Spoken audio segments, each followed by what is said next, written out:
بسم الله الرحمن الرحيم والصلاة والسلام على أشرف المرسلين. Salam alaikum, bonjour tout le monde.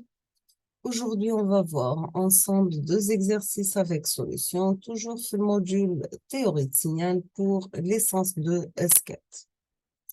On va commencer par l'exercice numéro 1 sur le calcul de l'énergie totale et de la puissance moyenne totale d'un signal.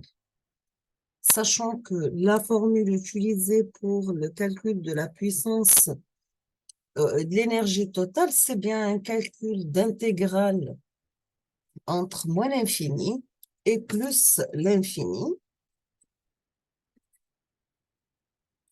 de f de t de notre signal en valeur absolue élevée au carré dt. Concernant la puissance moyenne totale, on doit utiliser la formule de la limite de 1 sur grand T quand t tend vers l'infini à l'intégrale de moins t sur 2 à t sur 2 de f de t élevé au carré dt. Si vous avez un signal périodique, vous devez utiliser la formule de 1 sur grand T à l'intégrale de t0 jusqu'à t0 plus grand T de f de t élevé au carré dt. On passe à notre signal. Vous avez un signal, la forme x de t qui est égal à 2 recte de t moins 3 divisé par 2. Donc, c'est une fonction porte où la rectangulaire d'amplitude égale à 2, centre f3 et la période égale à 2. Deuxième exercice, ça concerne le calcul de coefficients de Fourier. On vous demande de trouver les coefficients de Fourier d'un signal x de t égale moins 1 demi plus sinus carré de 2 pi t plus 0,5 pi plus cosinus 4 pi t. La décomposition en série de Fourier, elle est utilisée pour les signaux qui sont périodiques. Par contre, les signaux non périodiques, on doit passer par la transformée de Fourier. La décomposition de Fourier, soit vous pouvez utiliser la forme trigonométrique, c'est-à-dire vous décomposez votre signal, la forme x de t égale à a0 sur 2 plus une somme de n commençant de 1 à l'infini des coefficients a n par cosinus n oméga t plus la somme des coefficients bn sinus n oméga t. Et si vous avez un signal qui est pair, automatiquement, les coefficients Bn sont nuls. Et c'est pour un signal impair, vous avez les coefficients An sont nuls. Maintenant, si on va passer la décomposition en coefficients complexes, dans ce cas, votre signal x de t, vous devez mettre votre signal, la forme, une somme de n commençant de moins l'infini à plus l'infini, des coefficients Cn par exponentielle plus Gn oméga 0 t, sachant pour le calcul des coefficients complexes Cn, on doit utiliser la formule suivante. Donc, est égal à 1 sur t0, l'intégrale de 0 à t0 de votre signal x de t multiplié par exponentielle moins Gn oméga 0 t dt. Sachant que t0 qui est égal à 2 pi sur oméga 0, c'est la période du signal. Et Cn sont les coefficients de Fourier. On passe la solution et on va commencer par l'exercice numéro 1 sur le calcul de l'énergie totale et la puissance moyenne totale d'un signal. Et on va commencer par x de t qui est égal à 2 règle de t moins 3 sur 2. C'est une fonction rectangulaire d'amplitude égale à 2, la période égale à 2, le centre égale à 3. Donc, dans ce cas, vous avez un signal qui est égal à 2. Pour t compris entre 2 et 4 égale à 0 ailleurs.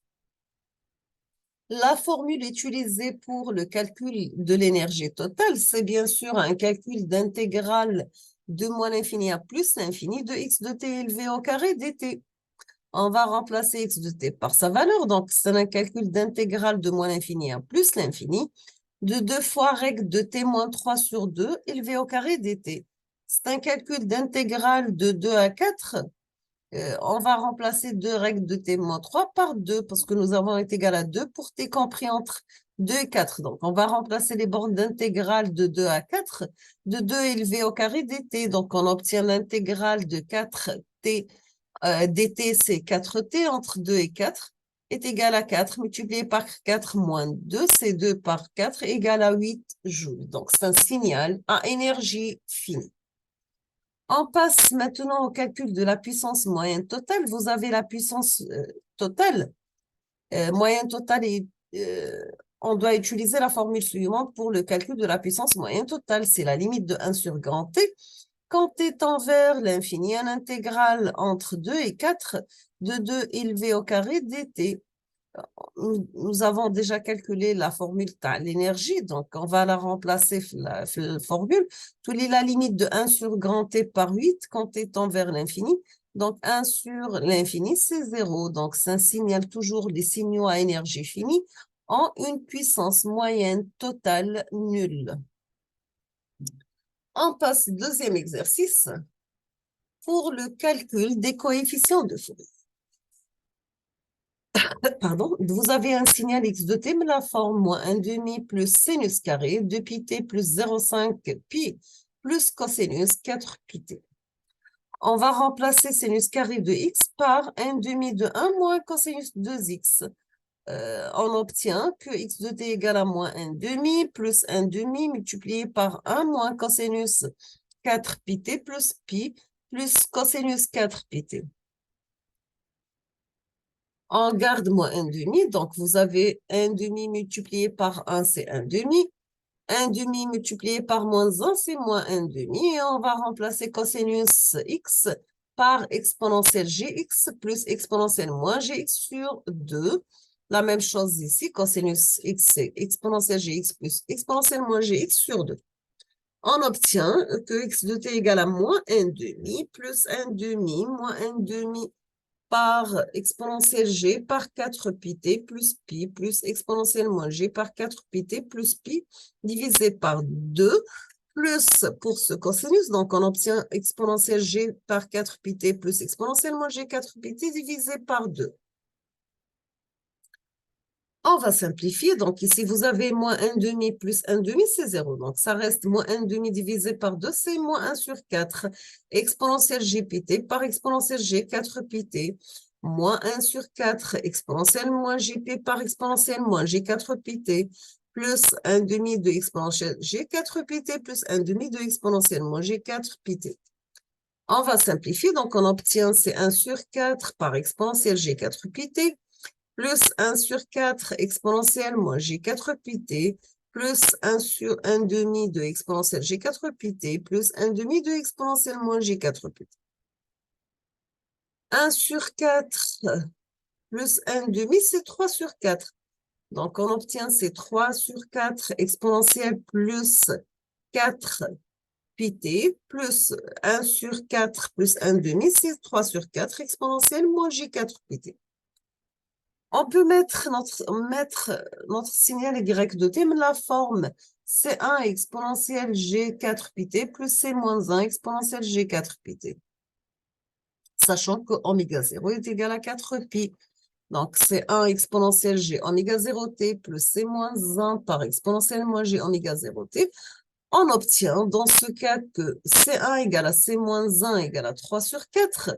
Et les autres deux valeurs, c'est indifférent à plus ou moins 1, sont nulles. On a terminé avec la solution de ces deux exercices. Je vous remercie infiniment pour votre attention. N'hésitez pas si vous avez des questions et à la prochaine vidéo. Merci beaucoup.